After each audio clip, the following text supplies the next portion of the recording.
Être atteint d'obésité a un fort impact bien sûr sur la vie de ceux qui en souffrent, d'autant plus que ces personnes sont relativement discrètes et que la société n'en tient pas suffisamment compte. Chaque jour, ils sont obligés de s'adapter et de faire des efforts. Heureusement, certains métiers sont équipés pour y faire face. Ça va Daniel? On va aller à la consultation.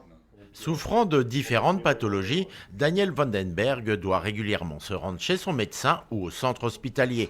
Mais son poids, 152 kg, compliquait l'intervention des ambulanciers. Nouveauté depuis un mois, cette société de transport sanitaire dispose d'un matériel bariatrique, autrement dit adapté aux personnes souffrant d'obésité. Pour les patients, c'est vrai que c'est d'être transporté dans un confort quand même meilleur que ce qu'il était avant. Et pour nous, effectivement, on se fatigue moins. On ne porte pas directement le patient, donc c'est une chaise qui fait tout, on va dire. Et le brancard aussi, puisque c'est électrique. On n'a plus besoin de forcer pour porter les patients, quoi. J'ai ce poids, mais j'ai aussi la taille. Je fais 1m92. Dans d'autres ambulances, je voyage les genoux mi-courbés, tandis que là, vous voyez, je suis vraiment allongé et je suis bien. Et puis il y a aussi le soulagement, comme j'ai énormément de mal à me déplacer. Un accident, un incendie, là encore, l'obésité complique l'intervention. Les sapeurs-pompiers sont entraînés pour y faire face. Et cet entraînement est régulier. Objectif des sapeurs-pompiers, prendre en charge une victime dans son appartement, victime dont le poids ne permet pas de passer par la porte, c'est par la fenêtre qu'elle va être évacuée.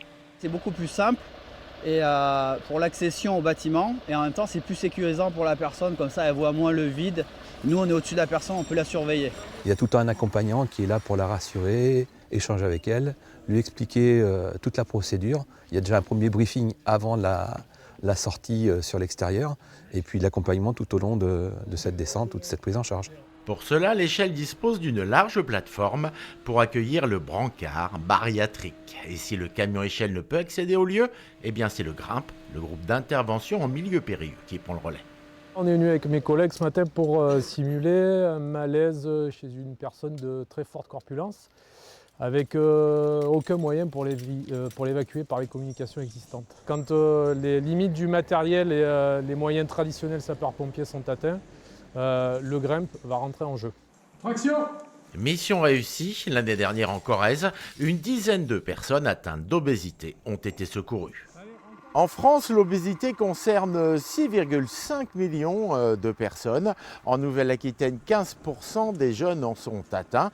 Mais au-delà des chiffres, l'essentiel est de mieux prendre en compte cette pathologie pour que ceux qui en souffrent ne se sentent pas à l'écart de la société.